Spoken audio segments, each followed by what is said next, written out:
네, 7시 12분 20초입니다. 경제 코너입니다. 우리 경제 여러 가지 문제가 있는데 해결 방안까지 짚어보겠습니다. 이 시간 새롭게 참여하실 오정근 교수를 소개해드립니다. 건국대 금융 IT학과의 특임 교수 그리고 한국경제연구원의 초봉연구위원입니다. 아시아금융학회 공동회장, 한국금융 ICT 융합학회 공동회장, 고려대 교수 지내셨고요. 한국국제금융학회 회장, 그리고 한국은행 금융경제연구원 부원장, 동남아중앙은행 조사국장을 지내신 그야말로 너무도 알려진 교수십니다. 교수님 고맙습니다. 참여해 주셔서요. 네, 안녕하세요. 예, 반갑습니다. 네. 교수님 소개하려면 너무 이게 하신 일이 많아서 시간이 많이 걸립니다. 공무원연금 개혁안 합의하는 과정에서 국민연금까지 물고 들어가서 이거 한번 진단해 봐야 될 텐데요. 어떻게 보십니까? 이거 갑자기 왜 이게 등장한 건가요? 네, 그렇습니다. 제 생각으로는 아마 일종의 그 담합 수준인데요. 네. 공무원연금 계획안이 사실상 계획을 하지 않은 것과 마찬가지로 실패를 한 건데요. 네.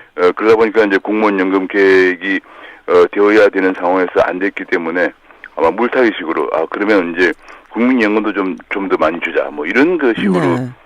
나오다 보니까 재정은 고려하지 않고 네. 국민연금도 그리고 공무원연금도 뭐 별 계획이 안 됐으니까 국민연금도 많이 주자 뭐 이런 그야말로 그 짧은 시간에 아무런 검토 없이 네. 담합 수준의 합의를 본 것으로 보여집니다. 그런데 문제는 돈이 없는데 40% 준다는 것을 50%로 올렸잖아요. 국민연금을. 예, 그렇습니다. 이게 기여율, 또 소득 대체율 이런 단어가 새롭게 나왔는데 네. 그게 어떤 건가요? 40%에서 50%로 소득 네. 대체율을 높인다는 게요. 네, 그게 이제 소득 대체율이라는 게 이제 혹시 청취자분들께서 좀 네. 무슨 소리냐 그런 말씀하실 생각이 드실 수도 있는데 우리가 월 평균 받는 소득에서 국민연금 가입 기간에 네. 월 평균 소득에 대비해서 얼마를 받을 것인가 이것이 이제 소득 대체율인데 이걸 우리가 지금 현재 2028년까지 40%로 낮추는 것으로 네. 2015년 현재는 46.5%입니다. 이건 재원을 고려해서 2028년까지 점진적으로 40%까지 낮추는 것으로 했는데 네. 이것을 다시 50%까지 올린다. 그래서 조금 더 연금을 더 많이 준다. 이런 방식으로 합의를 봤습니다.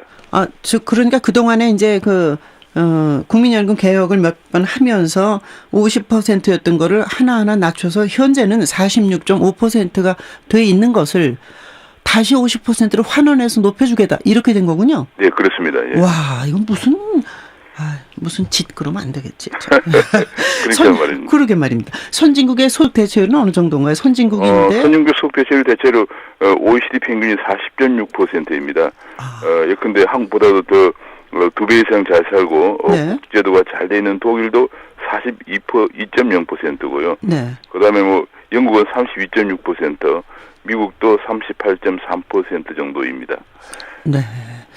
그런데 국민연금 기금이 언제 고갈될까요? 지금 현재 보건복지부는 2060년에 고갈될 것인데 네. 이번에 이걸 50%로 올리면서 한 4년 정도 앞당겨진다 그런 얘기를 했습니다만 여기엔 또 한 두 가지 함정이 있습니다. 하나는 최근에 저출산 고령화 때문에 받아가는 사람은 많아지고 내는 사람은 적어지기 때문에 네. 여기서 한 10년 정도 잘못이 있다 이런 분석이 나왔고요. 네. 또 최근에 한 가지는 현재 국민연금 기금을 어떻게 운용하느냐가 중요한데 네. 이 운용 수익률이 지금 이제 대체로 이제 한 5, 6% 정도 나오는 것으로 전제를 하고 계산하고 있는데요. 네. 잠재 성장률이 계속 하락하기 때문에 네. 잠재 성장률이 보통 2030년 정도 지나면은 1%대로 할 것이라는 전망들이 나오고 있기 때문에 네. 여기서 한 2, 3%포인트 차이가 납니다. 운용 수익률에서. 네. 그럼 여기서 또 한 10년쯤 차이 나가지고요. 제가 이걸 종합적으로 다 본다면은 네. 지금 45세인 분들이 연금을 받게 되는 65세가 돼서 연금을 받게 되는 20년 후 네네. 2035년 되면 제가 보기에는 연금이 고갈될 것으로 보여집니다. 그럼 어떻게 사는 거죠? 어떻게 하자는 거예요? 그러면 이제 연금 고갈되면 연금 못 받는 거죠. 지금 문제는 그래서 일본 같은 경우에는 거의 청년들이 이제 연금 받지 못한다 해서 연금을 안 내는 사람이 70%가 넘고 있거든요. 네. 그럼 지금 현재 45세 아주 보수적으로 생각해도 한 40세 되는 분들이 내가 연금을 지금 내 보험료를 내도 네. 나중에 못 받는다 그러면 연금을 가입을 안 하는 거죠. 이제 그렇겠네요. 그런 큰 문제였어요. 이건 왜냐하면 그 당시 2003, 40년 되면은 국가 재정이 지금 공무원 연금을 하려고 했던 게 본래 재정 위기 때문에 그런 건데. 네네. 재정이 뭐 공무원 연금이다 혹은 복지 문제.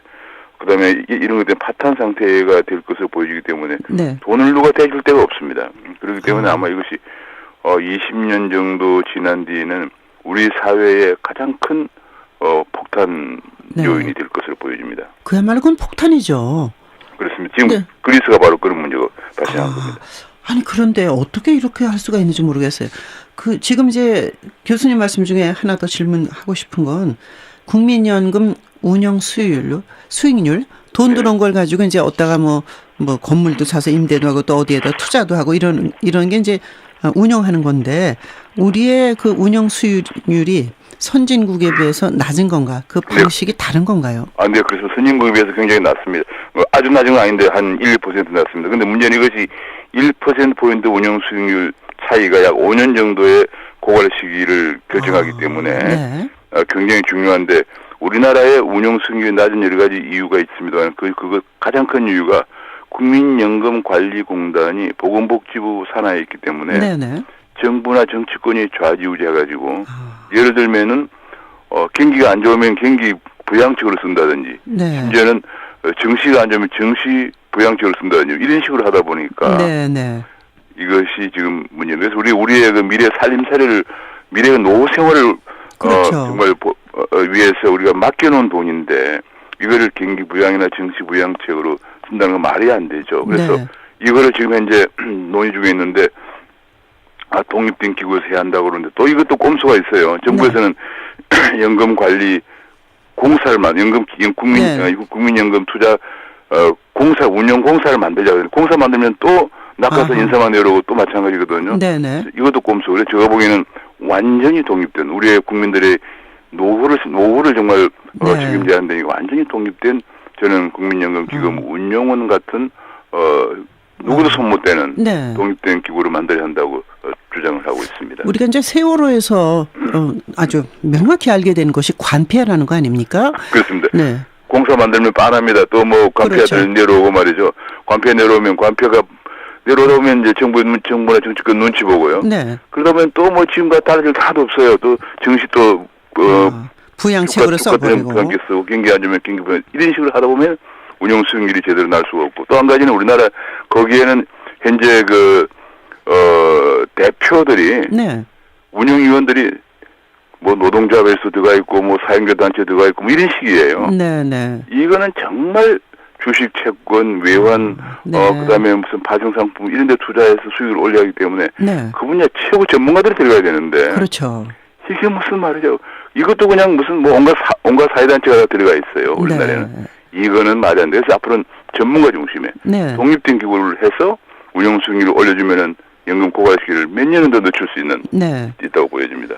지금 말씀 들으면서 소름이 돋을 정도로 우리가 너무도 그래 너도 좋고 너도 좋고 다 우리 편안하게 서로 좋으니까 모여서 하자 이렇게 하는 것이 좋은 것인가?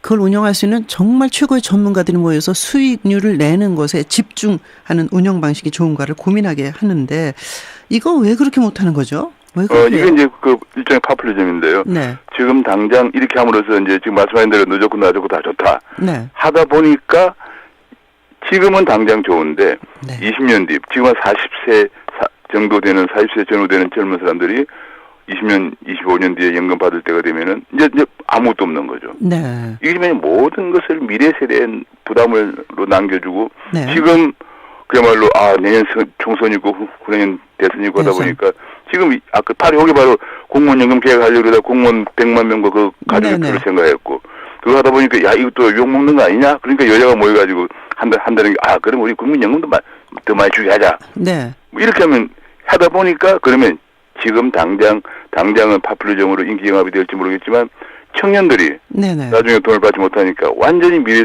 세대에다가 부담을 전가해두고 그야말로 인기 영합적인 이런 아이디어들만 나오고 있는 정말 저는 이번에 네네. 보고 느낀 것은 우리 정치인들의 그야말로 명망 여부를 떠나 명망이라는 게 되게 다 그런 것들이에요. 네. 명망 여부를 떠나서 완전히 물갈이를 하지 않으면 우리 국가의 미래가 없다는 생각을 하게 됐어요. 결국은 정치가 문제인데 씨감자 삶아 먹고 내년 농사 포기하는 꼴이 된 거네요. 그렇습니다. 바로 그런 식입니다. 지금 시간자 그냥 다 나눠 먹자. 네. 뭐 우리 다 나눠줄 테니까 내년에 표다오. 뭐 이런 식으로 하다 보니까 그러면 그다음에 우리 아이들 대에는 아무 돈이 없어서 지금 그리스가 바로 그 꼴이 난 거죠. 교수님 말씀 들으면서 해법은 이미 나왔습니다. 독립된 기구 전문가들이 모여서 최고의 가치를 창출하는 그런 쪽으로 가지 않으면 알겠습니다. 오늘 참여해 주셔서 감사합니다. 다음 주에도 꼭 좋은 말씀 기대하겠습니다. 고맙습니다. 네, 감사합니다. 건국대학교 특임교수 오정근 박사였습니다.